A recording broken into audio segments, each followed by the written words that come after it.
In the name of Allah, the Beneficent, the Merciful. I hope you are doing great. Students, today we are going to discuss the exercise of unit number 2, A Great Virtue. English book of 8th class. In our last video, we have done the comprehension question of the chapter. Today we have activity C. Choose the correct option. दुरुस्त जवाब मुंतखब करें. Number 1. The old man gave the hunter a cup of. बूढ़े आदमी ने शिकारी को cup दिया. T, milk, coffee, juice. The correct answer is milk, दूध का. Number 2. How many people could sleep in the हट. झोंपड़ी में कितने लोग सो सकते थे. 1, 2, 3, 4. करेक्ट आंसर इज 1, सिर्फ एक. Number 3. Who was the second person to knock at the door. दरवाजे पर दस्तक देने वाला दूसरा शख्स कौन था. The farmer, the hunter, the boy, the women. The farmer यानी किसान. Number 4. Who asked the old man not to open the door. किसने बूढ़े आदमी को दरवाजा ना खोलने का कहा. The hunter, the farmer, the women, no one. Correct answer is the farmer, किसान ने. Now we have activity D. Skim and scan the story A Great Virtue and write character sketch of the old man. Focus on the points given in the mind map. एक mind map दिया हुआ है, उन्होंने कहा है कि story को skim and scan करें. अब skim and scan क्या होता है. Skim when you want to read the something quickly to get the main ideas. मरकजी ख्याल या बड़े बड़े main ideas को देखने के लिए हम क्विकली पूरी स्टोरी को जल्दी जल्दी रीड कर लेते हैं, उसको हम बोलते हैं स्किम करना. Scan something when you want to read something quickly to find specific piece of information. जब आप किसी एक खास चीज के बारे में इंफॉर्मेशन गेन करने के लिए किसी स्टोरी को रीड आउट करते हो तो ये इसको हम बोलते हैं स्कैन करना. यानी किसी चीज को डीपली रीड करने के बाद हमें कोई स्पेसिफिक इंफॉर्मेशन बाहर निकालनी होती है, इसे हम बोलते हैं स्कैन करना. और स्किम का मतलब होता है जल्दी जल्दी स्टोरी का मेन आइडिया गेन करने के लिए हम जल्दी जल्दी स्टोरी को एक नज़र देख लेते हैं. इसको हम बोलते हैं स्किम एंड स्कैन. आपने स्किम एंड स्कैन करना है और ओल्ड मैन का कैरेक्टर स्केच डिफाइन करना है. अब उसमें क्या क्या चीज़ें डिफाइन करनी है. पर्सनैलिटी ट्रेट मीन्स के वो काइंड था, जनरस था, जिस भी टाइप की उसकी पर्सनैलिटी थी, नोबल था, वट एवर, आपने उसे राइट करना है. नेक्स्ट है फिजिकल अपीयरेंस. दिखने में वो कैसा था, मतलब ओल्ड मैन था, क्या वो वेयर करता था, वो कहाँ रहता था, वो किस टाइप का था, ये सारी चीजें.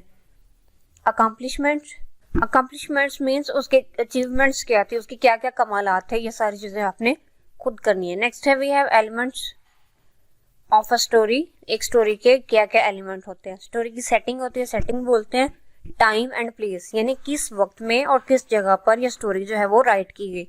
जैसे ओल्ड मैन की स्टोरी थी तो ये एक प्लेस है, इसकी क्या हट इन द फॉरेस्ट. और टाइम क्या है इसका, नाइट टाइम है, किसी रात में, किसी स्टॉर्मी नाइट में इसकी सेटिंग रखी गई है. नेक्स्ट है कैरेक्टर्स. कैरेक्टर्स क्या है, different persons playing different roles in the story. किसी कहानी में मुख्तलिफ लोग मुख्तलिफ किरदार अदा करते हैं. जैसे ओल्ड मैन था, फार्मर था, हंटर था, मदर विद 2 चिल्ड्रन थे, ये सारे स्टोरी के कैरेक्टर्स थे. नेक्स्ट है plot. Plot means different events in the story. Plot क्या है, स्टोरी में होने वाली मुख्तलिफ हैपनिंग्स, मुख्तलिफ वाकयात जो स्टोरी में होते हैं. It has the following parts. इसमें कौन कौन से पार्ट्स होते हैं, beginning, middle, and.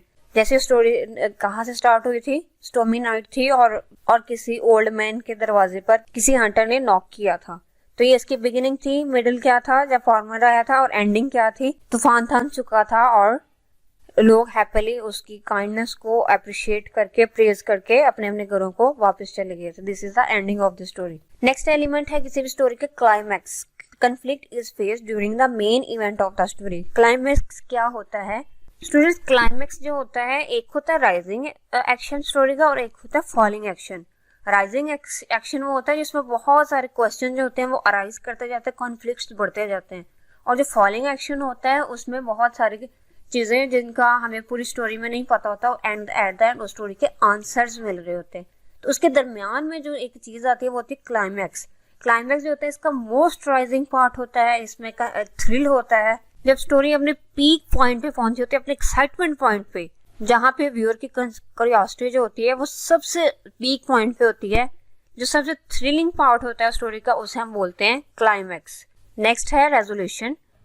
The conflict is resolved and the story is concluded. ये फॉलोइंग एक्शन है, यानी जहाँ पे जो भी मसला होता है, इंटेंस पार्ट जो होता है, कन्फ्लिक्ट जो भी स्टोरी का मेन इश्यू जो होता है वो रिजॉल्व हो जाता है और स्टोरी अपने एंड की तरफ मूव ऑन कर जाती है। Theme is the central idea of the story. किसी भी स्टोरी का मरकजी ख्याल, यानी स्टोरी क्यों बनाई गई, उसे हम बोलते हैं theme of the story. Next we have identify the elements of the story in a great virtue and fill the mind map below. नीचे आपने डिफाइन करना है स्टोरी का थीम क्या था, kindness is a great virtue obviously, climax क्या था, main characters कौन से थे, ये मैंने स्टूडेंट्स आपको गाइड कर दिया, साथ साथ सेटिंग का कहाँ किया, इवेंट 1 क्या है, event 2, event 3, resolution. This is your activity students, do it by yourself. Next we have dialogue. Dialogue in a story is conversation between 2 और more characters of a story. Dialogue क्या होता है, वो बातचीत या वो मुकालमा जो स्टोरी के कैरेक्टर्स आपस में करते हैं। इन एक तो स्टोरी थॉरली एक राइटर जो है वो डिफाइन कर रहा होता है कि क्या क्या हो रहा है, क्या क्या हैपनिंग्स है, कौन आ रहा है, कौन जा रहा है, क्या क्या इवेंट्स हो रहे हैं स्टोरी में। लेकिन जो कैरेक्टर्स होते हैं उन दोनों के दरमियान आपस की जो बातचीत होती है उसे हम बोलते हैं डायलॉग।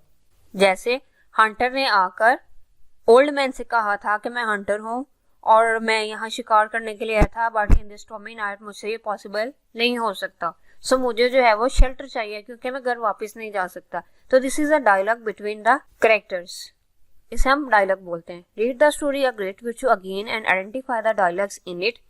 आपने ग्रेट वर्च्यू की स्टोरी अगेन पढ़नी है और उसमें से डायलॉग्स आइडेंटिफाई करने हैं। Then discuss the importance of dialogues in the plot of the story. This is your activity, do it by yourself students. Next है thesaurus. A thesaurus is a book that gives synonyms and sometimes antonyms also offers. thesaurus क्या होता है, ये भी dictionary होती है, जैसे एक ऐसी बुक होती है जिसमें से हम synonyms और sometimes antonyms यानी मुतरादिफ यानी हम मानी और मुतजाद यानी उल्ट मीनिंग जो होते हैं वो हम निकाल सकते हैं। इसका यूज करने का भी वही तरीका है जो हमारा डिक्शनरी का होता है। नेक्स्ट है synonyms. Look up for the synonyms of the words in a thesaurus. thesaurus में सिनोनिम बोलते हैं हम मानी अल्फाज को, यानी जिसका सेम मीनिंग हो वर्ड का। सिनोनिम इज अ वर्ड और फ्रेज। सिनोनिम एक वर्ड या फ्रेज होता है। Phrase is a group of word students that means exactly और nearly the same as another word और the phrase in the same language. Same language में यानी English का इंग्लिश में ही जो वर्ड मतलब बताएगा, सेम मतलब या फिर उसके बहुत करीब करीब का मतलब बताएगा, उसे हम बोलते हैं सिनोनिम। उर्दू का उर्दू में डिफाइन किया जाएगा और इंग्लिश का इंग्लिश में ही मीनिंग डिफाइन किया जाए तो उसे हम बोलेंगे synonym. They have given some words, you have to find out the synonym of this words. First word is inferior. Inferior मतलब कमतर।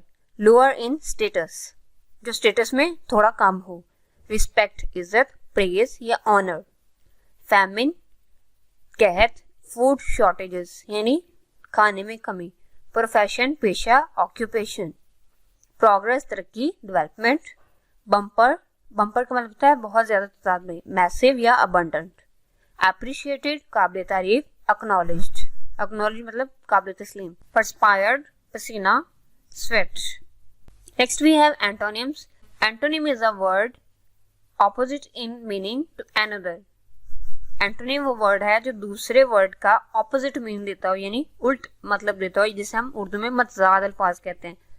फॉर एग्जाम्पल बैड और गुड। जैसे बैड है तो उसका एंटोनिम क्या होगा, गुड, यानी बुरा है तो उसका उल्ट लफ्ज क्या होगा, अच्छा। Look up for the antonyms of the words in a thesaurus. thesaurus में इन वर्ड्स का एंटोनिम डिफाइन करें, मतजाद ढूंढे। They have given some words. First word is terrible, खौफनाक, डिलाइटफुल खुशगवार, हेजिटेशन हिचकिचाहट, कॉन्फिडेंस एतमाद, हार्श सख्त, सॉफ्ट नरम, जेनरस सखी, स्टिंगी कंजूस, कोल्ड ठंडा, हॉट गरम, पायस नेक, इम्पायस वाजिब, नाइट रात, डे दिन, स्टेप इन अंदर आना, लीव चले जाना या छोड़ देना। Extract 10 words from the story a great virtue and write their synonyms and antonyms. आपने स्टोरी में से 10 वर्ड्स लेने हैं और उसके सिनोनिम्स और एंटोनिम्स राइट करने हैं। This is your activity students. Next we have silent letters.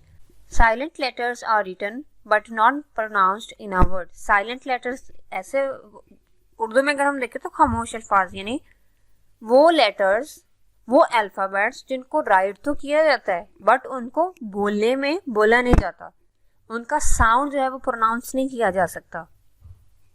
For example, who is knocking at the door, इसमें वर्ड है नॉकिंग। देखिए हम के को राइट तो कर रहे हैं लेकिन उसे प्रोनाउंस नहीं कर रहे, उसे बोल नहीं रहे, साउंड नहीं आ रहा उसका के का।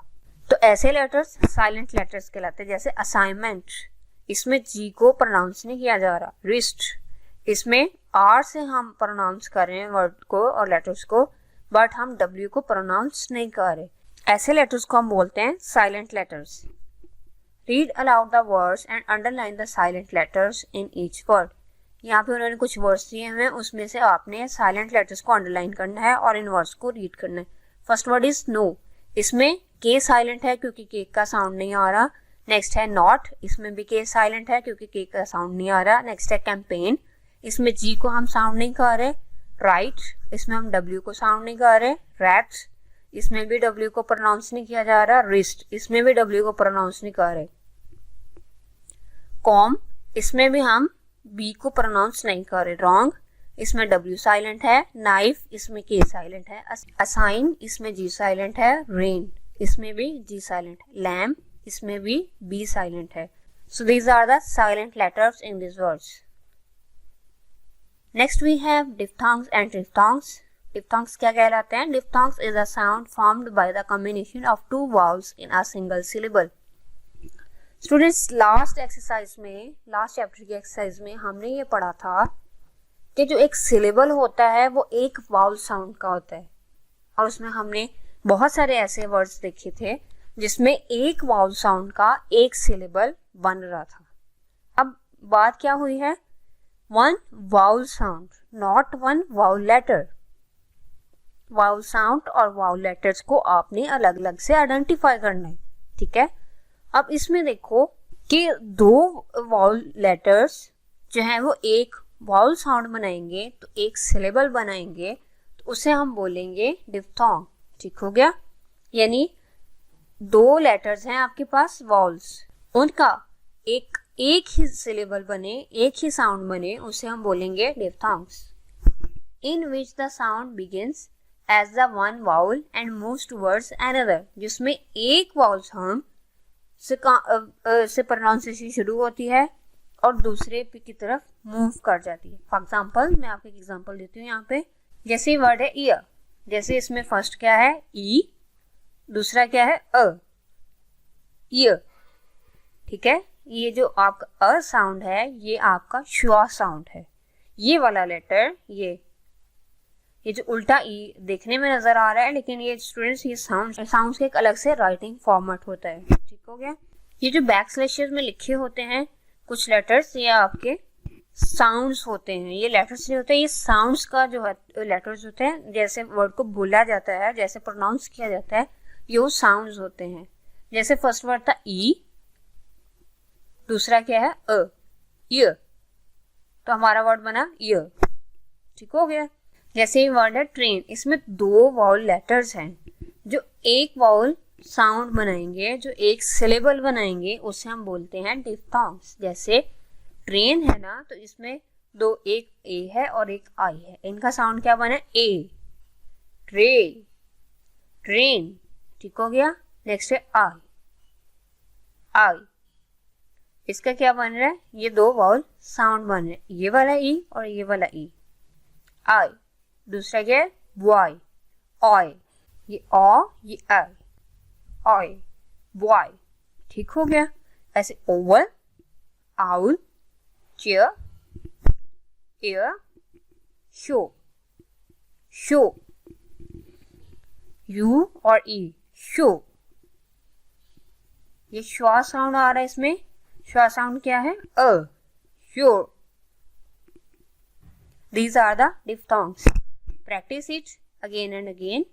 Next we have the activity. Identify the diphthongs in the following words and write down two or more words having the same diphthongs. आपने ये जो वर्ड उन्होंने दिए हुए हैं इनके diphthongs डिफाइन करने हैं, और उसी diphthongs के आपने कुछ और वर्ड्स भी, एटलीस्ट 2 वर्ड्स आपने राइट करने हैं।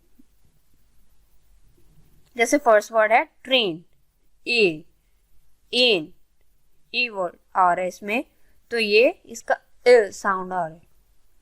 तो इसे सिमिलर डिप्थॉन्ग्स कौन से होंगे? Brain, gain. दूसरा आई, आ ए, ठीक हो गया। तो आपने इसको अलग अलग प्रोनाउंस नहीं करना, प्रोनाउंसिएशन आपकी सेम रहनी चाहिए। आ, इनके similar diphthongs fly, sky, why, ऑय, joy, try, oval, novel, hovel, owl, owl, howl, foul, cheer, इसका डिप्थॉन्ग क्या है? Air, air, fair, ear, fear, here, mural, plural, neural, ऊ, इसमें ऊ आ रहा है, वो। Pick out as many words containing diphthongs as you can from the unit. आपने यूनिट में से डिप्थॉन्ग्स निकालने हैं। ये आपकी एक्टिविटी है, इसे खुद करना है आपने। नेक्स्ट है ट्रिफ्थॉन्ग्स। ट्रिफ्थॉन्ग्स ट्राइब का मतलब होता है तीन। Triphthong is a union of 3 vowels. अब इसमें क्या आ रहा है? 3 वाउल्स, 3 लेटर्स या 3 sounds pronounced in 1 syllable. 3 vowel letters जो 3 साउंड्स, वाउल साउंड्स जो एक ही सिलेबल में प्रोनाउंस किए जाए। डिप्थॉन्ग्स में हमने पढ़ा था कि 2 वाउल्स, लेकिन इसमें क्या है? 3 वाउल्स का एक ही सिलेबल बने, उसे हम बोलेंगे डिप्थॉन्ग्स। 3 written word characters representing the sound of a single vowel। जैसे 3 कैरेक्टर्स, 3 वाउल कैरेक्टर्स एक ही सिंगल वाउल में साउंड देंगे तो वो आपका डिप्थॉन्ग्स कहलाएगा, क्योंकि सिलेबल 1 साउंड है, ठीक है। जैसे यहाँ पे उन्होंने एग्जांपल दी है फायर, आयर।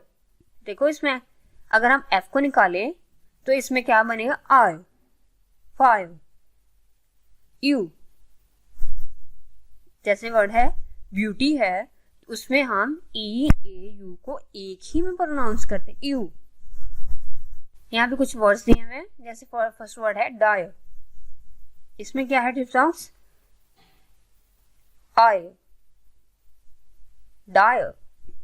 देखो इसमें हम जब इसको प्रोनाउंस करें डायर, तो इसमें क्या है? ये तीनों जो है वो एक ही वाउल साउंड बनाएंगे, तीनों वर्ड्स। इंस्पायर, इसमें देखो आयर, इसमें भी एक ही वाउल्स, एक ही सिलेबल बना रहे हैं तीनों साउंड्स।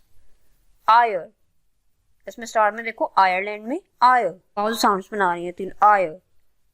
फिर द टेबल बिलो, यहाँ पे उन्होंने वर्ड्स दिए हुए हैं, इसके आपने डिप्थॉन्ग्स डिफाइन करना है। फर्स्ट वर्ड है फ्लावर, फ्लावर, ओ ई, ये देखो ऑव, ये तीनों जो है वो एक ही साउंड डिफाइन करें, ऑव। टायर, टायर, इसमें वाई आर ई, ये तीनों का एक ही साउंड आय बन रहा है। प्लेयर, प्लेयर, ए वाई ई। देखो स्टूडेंट्स, वाउल साउंड हमने डिफाइन करना है, वाउल वर्ड की जगह हमने वाउल साउंड लेना है, ठीक है। जैसे ये वाला, ये तीनों वाउल साउंड है, आयर, लॉयर, ऑयर, इसमें ओ अ, ऑयर। नेक्स्ट है आव, आव, क्वाइट, फायर, टव, टव, इसमें कौन सा साउंड है? ऑव, ठीक है। These are the diphthongs of these words। Pronounce करेंगे, प्रैक्टिस करेंगे तो आपको समझ आएगी इसकी। नेक्स्ट है read the poem and encircle the words having diphthongs। आपने ये पोइम रीड करनी है और इसमें से आपने diphthongs को इनसर्कल करना है। In the hour I was taking a shower, देखो इसमें आवर, इसमें तीनों का जो है वो sound vowel sound, hour. Shower में भी hour, shower. The gardener moved the grass, moved, ऊव, इसमें ऊव का साउंड आ रहा है, moved. I heard the higher pitched sounds, higher, higher. इसमें आय का साउंड और। From my neighbours house, house आउ, इसमें क्या है ओ यू ई, आउस, house. Thought there was a fire, fire. Rushed out to call 115 but told by my mother in a slower voice. Slower. इसमें भी O का साउंड है. Slower. That the neighbor has a power cut in house. इसमें भी आव. Power. Power में आव का जो साउंड है वो आपका ट्रिफ्थोंग है. Power. Students, we have done almost half exercise of this chapter. In our next video, we will do the next half. Take care.